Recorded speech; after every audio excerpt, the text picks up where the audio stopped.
أعوذ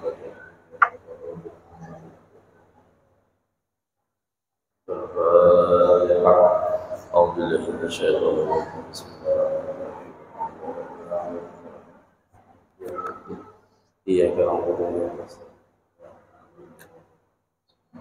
السلام عليكم ورحمة الله وبركاته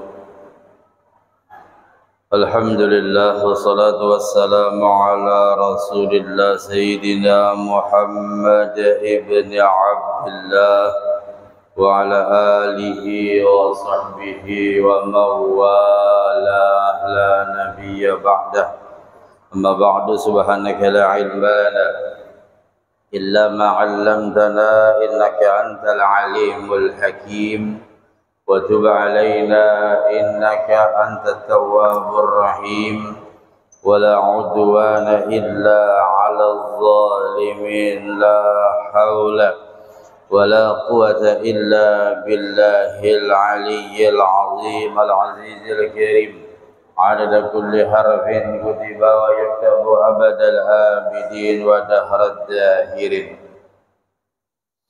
قال رضي الله عنه ما ملأ آدمي وعاء شرا من بطنه بحسب ابن آدم لقيمات يقمن الصلبة وإن كان لا محالة فاعلا وثلث لطعامه وثلث لشرابه وثلث لنفسه مثل العالم الذي يعلم الناس الخير وينسى نفسه كمثل السراج يضيء للناس ويحرق نفسه.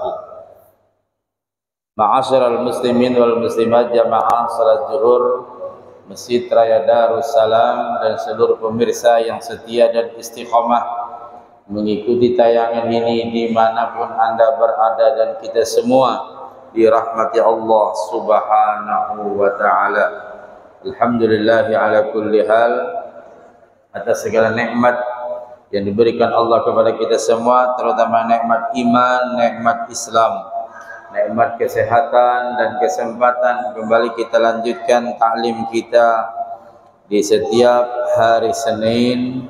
Mudah-mudahan Allah senantiasa memberikan keberkahan kepada kita semua, baik umur kita, rezeki, keluarga dan semua yang kita miliki. Mudah-mudahan barakah, manfaat dunia akhirat. Salawat dan salam tentu kita sampaikan kepada baginda Rasul sallallahu alaihi wasallam. Dalam sebuah hikmahnya, ma mala'a adamiyun, tidaklah manusia wi'aan syarran bin batnihi, tidaklah manusia memenuhi wadah yang lebih buruk daripada perutnya. Jadi apabila sampai di perutnya itu penuh, maka itu sesuatu yang paling dibenci oleh Allah dan Rasulnya. Kenapa? Karena apabila di perutnya itu penuh, maka dia sulit untuk mendapatkan pancaran nur ilahiyah yang akan diberikan Allah.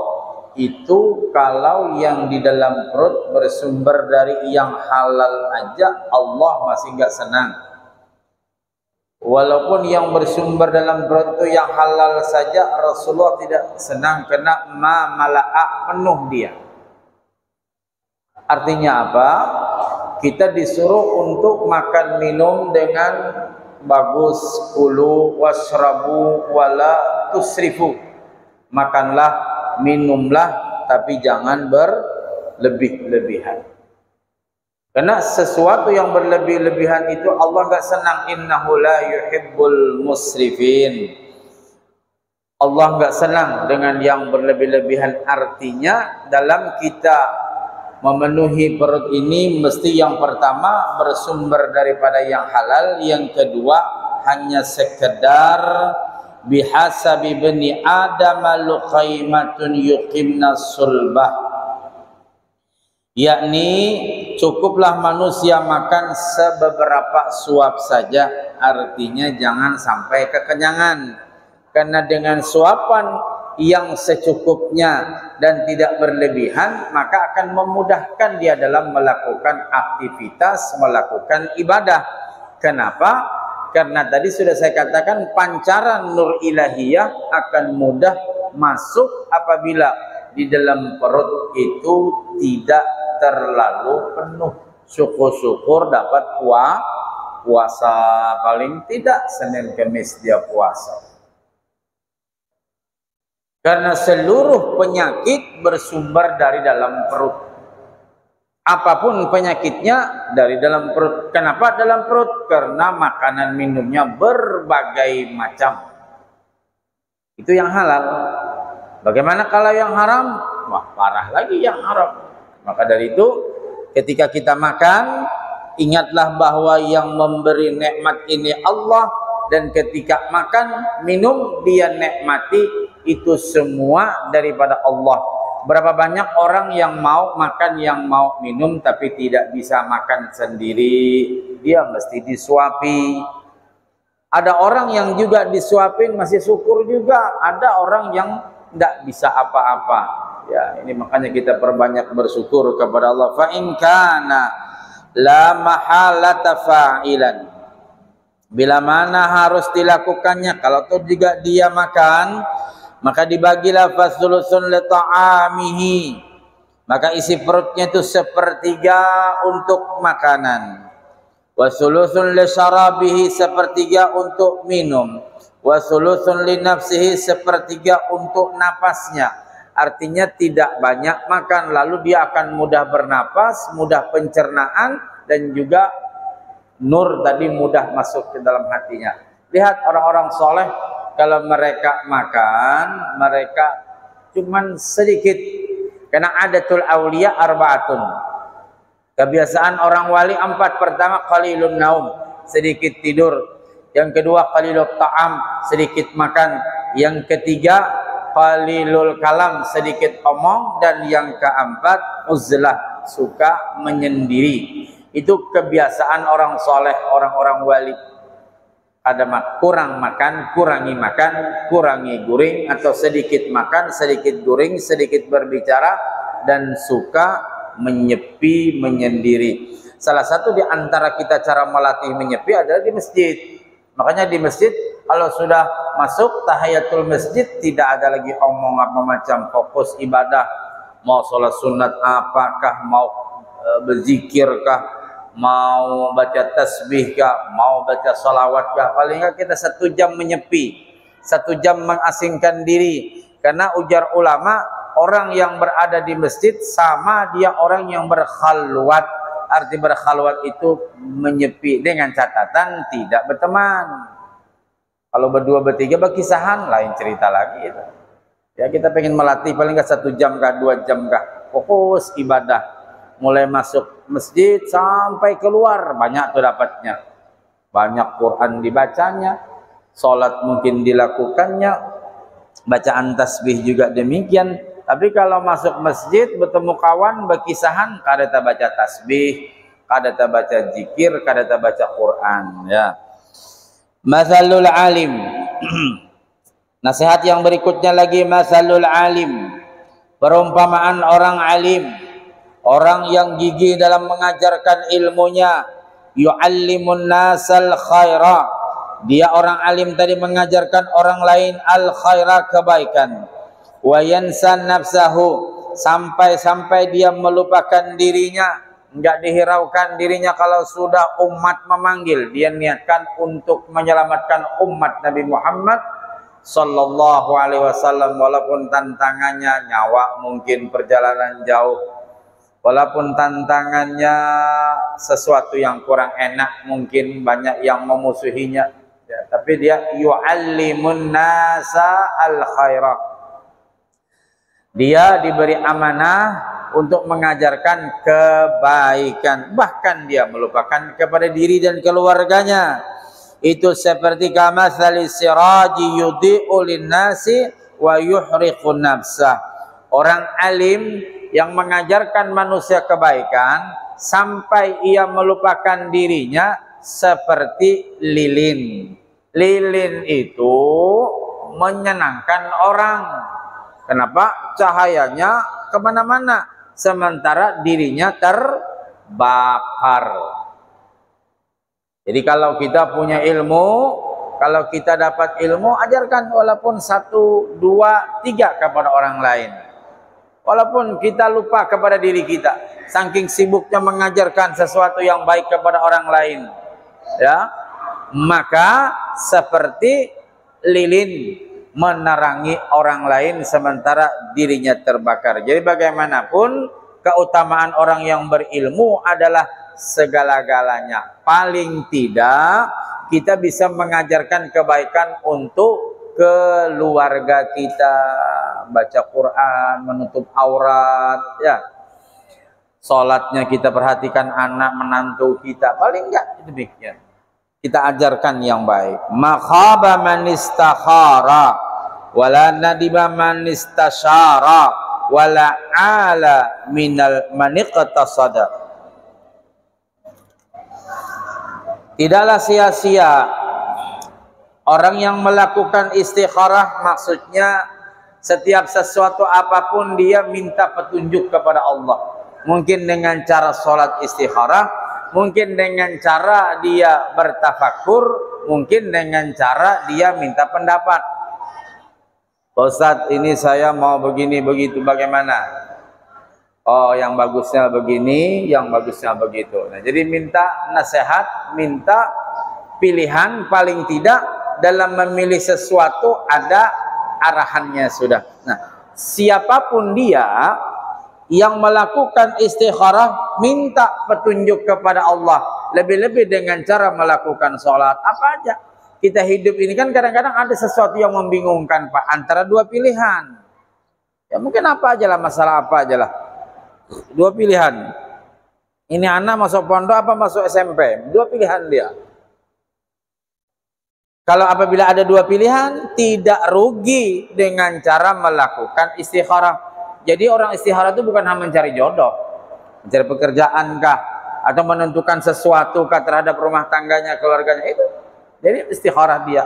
Pokoknya apabila orang melakukan istikharah, tidak rugi. Ulama berkata istikharah itu ada dua macam.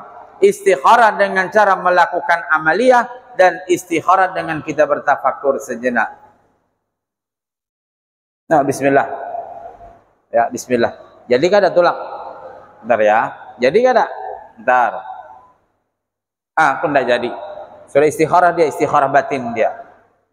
Atau umpama jadi enggak? Bentar ya. Bismillah berangkat. Nah, jadi bila kita memulai apa saja, bismillah. Dengan nama Allah. Kalau dengan nama Allah pasti banyak baiknya. Umpama apa aja? Apa aja? Apabila kita menyebut bismillah pasti banyak baiknya, walaupun nanti ada enggak baik sedikit saja. Umpama apakah ya, umpama kita laki bini masalah apakah, jadi kayak apa juga nih kita nek. Bentar ya. Sudah bismillah. Apa aja umpama pasti banyak baiknya. Nah, jadi bila orang itu melakukan istikharah, minta petunjuk kepada Allah, enggak sia-sia dia. Tidak menyesal siapa yang bermusyawarah. Nah, juga apapun dalam kehidupan kita jangan mengambil tindakan sendiri. Kita bermusyawarah. Makanya ujar Allah, wasawirhum fil amr fa idza azamta fatawakkal 'ala Allah. Wasawirhum, bermusyawarahlah kalian fil amr, dalam hal menentukan sesuatu. Apa aja? Ya, dalam kita kehidupan, entah kita bermasyarakat, pasti ada yang kita musyawarahkan. Apabila orang itu bermusyawarah, niscaya dia enggak akan menyesal dan bertambah kebaikannya, dan tidaklah berkurang hartanya siapa saja yang berhemat. Maksudnya dia benar-benar dalam menggunakan hartanya yang sebaik-baiknya, penggunaannya benar-benar bermanfaat. Kan ada orang yang dapat hartanya mudah tapi orangnya boros, kadang-kadang mubazir, kadang-kadang manfaatnya enggak benar. Mendingan dibawa kita beribadah, ya, hanya dibawa peleseran kemana habis 50 juta, ngapain juga. Dibawa hanya keliling-keliling, apa sekarang healing-healing, ya, mendingan dibawa umrah, dapat ketenangan batin kita. Mendingan dibawa ziarah keliling aulia salihin, mulai dari Jawa, Madura sampai ke Bali, sampai ke Lombok. Wah, Masya Allah. Karena kalau sudah uang itu dibawa untuk ziarah, kita akan mendapatkan ketenangan batin. Kan ada sekarang wisata religi, ya kan? Ada 9 wali. Kadang 9 wali plus Bali. Kadang ada juga 9 wali plus Bali, Lombok. Wah, sudah Masya Allah. Tenang hati kita. Banyak sekarang orang mengadakan gitu, para ustadz, para kiai. Apa? Setiap kita ziarah, orang yang datang ke tempat orang soleh, dia pulang nggak tangan hampa. Karena yang kita ziarah ini orangnya pemurah beratan. Wali itu nggak ada pelit, Pak. Baik pemurah ilmu, pemurah doa, apa saja.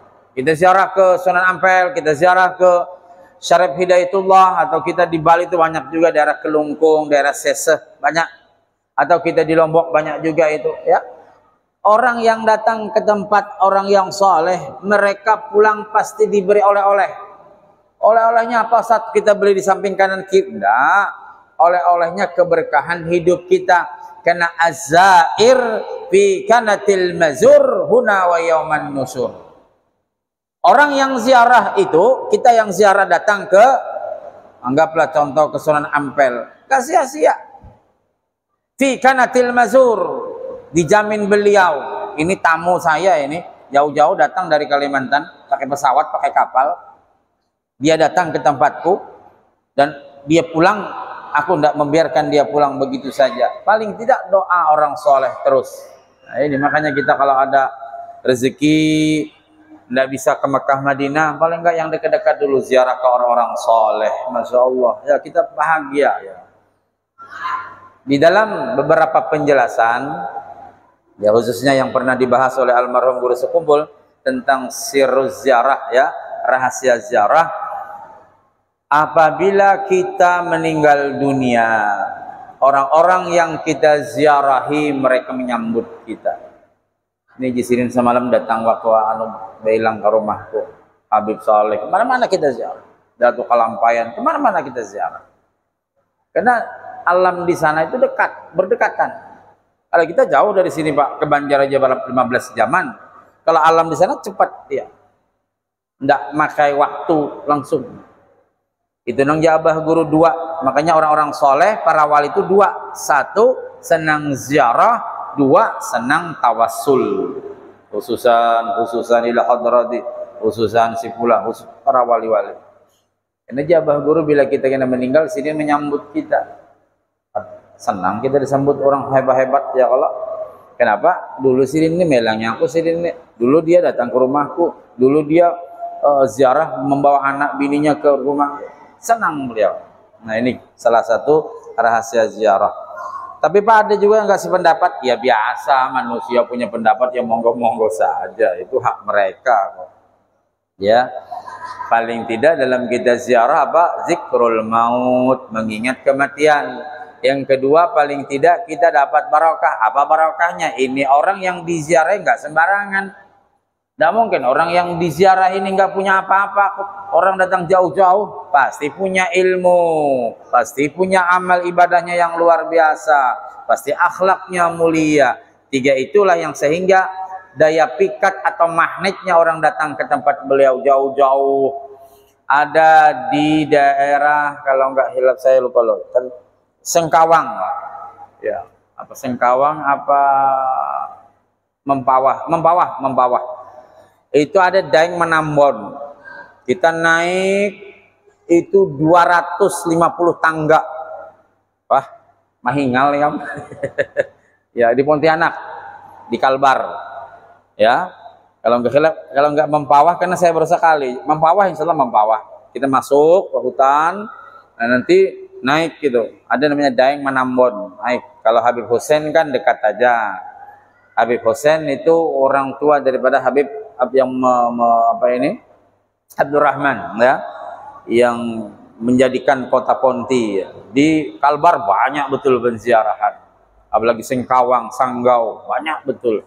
Ini Daeng Menambon, seorang aulia solehin, 250 tangga naik, dihitung aja 1, 2 sampai ke atas. tapi orang berjubel ziarah. Kenapa demikian? Karena ini orang tiga tadi, ilmunya, amalnya, dan akhlaknya, dan beliau penyebar Islam di sekitar itu. Nah, jadi kalau kita ziarah, ya kemarin juga saya ke daerah Talo, Sulawesi, ada namanya Datuk Ribandang. Datuk Ribandang itu temannya Tunggang Parangan, satu guru, sahabat akrab. Jadi kalau orang biasa baca manaqib Tunggang Parangan pasti bicara Datuk Ribandang, namanya Syekh Abdul Makmur, ya. Nah itu kita ziarah. Di Sulawesi juga banyak penziarahan.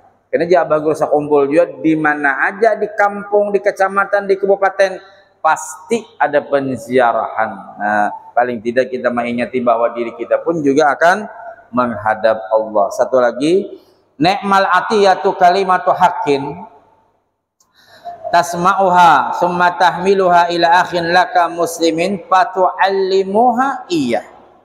Sebaik-baik pemberian ialah perkataan yang benar atau ajaran yang benar. Hadiah bagus juga, tapi yang paling baik hadiah itu pandiran yang bagus. Nasihat yang baik itu hadiah yang paling kita ingat. Makanya kalau kita datang ke orang soleh, bilang ke Tuan Guru, kepada para habaib, apa hajat? Tidak ada hajat apa-apa. Satu, silaturahim. Kedua, minta nasihat dan doa. Ya, kemarin kita beberapa bulan yang silam kepada Guru Muas, apa habarikam? Karena Bapak ulun datang ke sini bilang pertama, yang kedua minta nasihat, awan doa pian dah aja. Ini ada bila datang ulun guru berjualan minta panglaris. Rezeki hendak diurus. Bila minta nasihat ini biar 3 kalimat 4 kalimat sini menasihati kita bebekas toh. Bebekas, diingat betul. Habis itu sini berdoa, udah. Awal Habib siapakah? Tuan Guru siapakah? Ya. Kemarin di Tarim kita pernah Habib Syekh yang kemarin baru meninggal.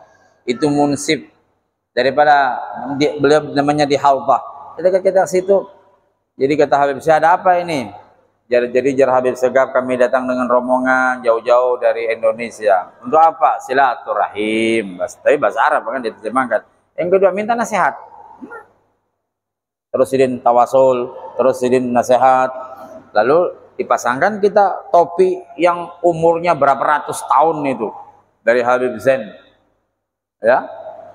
Pasangkan di kepala. Ya, saya pernah juga ke Habib Abdullah Al-Haddad, topinya nang berapa ratus tahun nang waktu sidin berkhalwat, pasangkan. Barokah itu aja, minta nasihat, minta doa ada. Ya, jadi ingatnya bila ke Tuan Guru jangan minta panglaris atas. Amun hendak panglaris sembahyang berjamaah laris tuh. Jadi sebaik-baik pemberian ialah perkataan yang benar atau nasihat atau ajaran yang benar yang bisa engkau dengarkan. Nah, kita dengarkan. Ya. Amun bahari kami dilajari perguruan bila kau orang alim tuh kadang-kadang apalagi kalau di Solo tahun 90-an tuh ada Habib Abdullah Al-Habsi. Wah, itu kurang-kurang kita kada wani ke situ. Kenapa kada wani? Habis dibeberkan semua. Jadi kalau kita ke situ siap. Siapa nama? Bulan. Ente, udah disambati sidin sudah. Ikam pernah anu. Nah. Tapi kita jangan buruk sangka. Berarti itu sudah sidin menyuruh kita tobat. Jadi apa? Nah, amun kayak itu bib, ulun ini banyak dosa. Minta doa pian. Nah, doa sin. Minta nasihat pian. Nah, nasihat. Nah, banyak yang sadar. Jadi bila kita masuk itu pokoknya apa aja kelakuan kita ibaratnya tuh tahu semua. Ya, itulah orang kasyaf ya. Tapi kita nggak boleh. Tapi kan berduaan aja Pak, bukan di tengah orang banyak kayak gini. Nah, itu namanya orang pengen menegur kita, mengingatkan kita, tapi berduaan. Tapi bagus. Jadi nyaman kita nih, banyak kelemahan kita. Oh ya Allah, begini begitu. Setelah beliau menyambati ini. Nah, ulun minta nasihat pian. Tadi nasihatin, minta doa pian supaya bisa berubah ke arah yang lebih baik. Oh, udah selesai. Jadi kita nggak usah hanya hadiah itu berupa ini berupa itu. Yang sebaik-baik hadiah ni'mal atiyah kalimatu haqqin tasma'uha. Artinya nasihat nang kita dengar. Tsumma tahmiluha, kemudian engkau menyampaikannya kepada saudaramu yang lain. Jadi nasihat tadi disampaikan pulang kepada nang ilahin laka muslimun fatu'allimuha iyah, dan engkau mengajarkannya kepada saudara-saudaramu. Itulah sebaik-baik hadiah ya. Hadiah yang ini Bang Guru bisa juga, cuma yang paling bagus nasihat. Begitu nasihat kita amalkan, begitu sudah bisa kita amalkan, kita padahi A, B, C keluarga kita. Artinya kita mengajarkan. Insyaallah dalam kehidupan ini orang yang suka mendengar nasihat, orang nang hakun dinasehati, pasti lambat laun dia mau berubah. Apapun pekerjaannya yang kurang bagus, yang paling repot itu sudah gawiannya kada baik, kada hakun dinasehati. Bila dinasehati malah menyariki. Ini parah ini kan. Alergi bila ke majelis, perasaannya inya aja nang disinggung, itu tuh alergi ke majelis tuh. Karena ujar ulama, bila orang tuh senang ke majelis, sejelek-jeleknya apapun gawian nang bahari-bahari, asal senang ke majelis, insya Allah barokahnya dapat aja. Paling kadang kena di akhir ayatnya mau berubah dia. Kalau tidak mau berubah pada saat sekarang ini, itulah barokah majelis.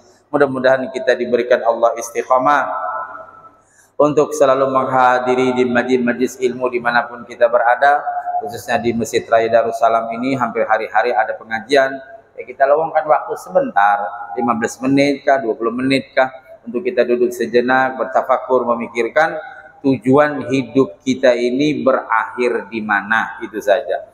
Ilmu itu kan mengarahkan kepada kita kemana terakhirnya kita nih, ya. Ujung-ujungnya pada nang wa ilaihi raji'un. Mudahan Allah berikan panjang umur, sehat walafiat, zahiran wa batinan. Penyakit-penyakit nang di awak mudah-mudahan disembuhkan Allah, syifaan ajilan kamilan la yughadiru saqama. Dan mudah-mudahan anak cucu kita menjadi anak yang saleh-salehah, dan kita sekeluargaan selamat dunia akhirat. Wafatnya kita nanti pada waktunya mudahan husnul khatimah ala hadini wa ala niyatin salihah wa ila hadratin nabiyil fatihah.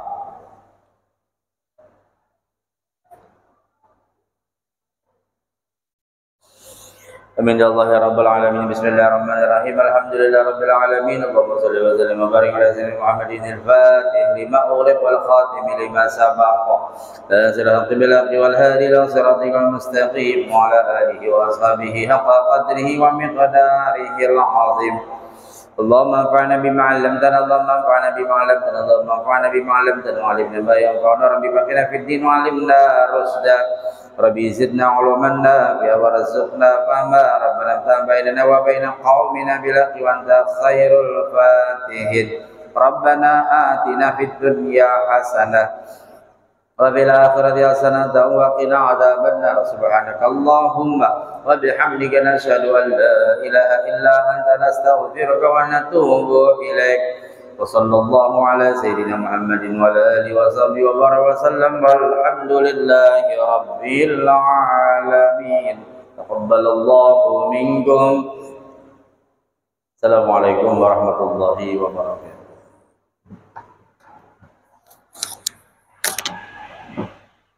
Salli ala Muhammad.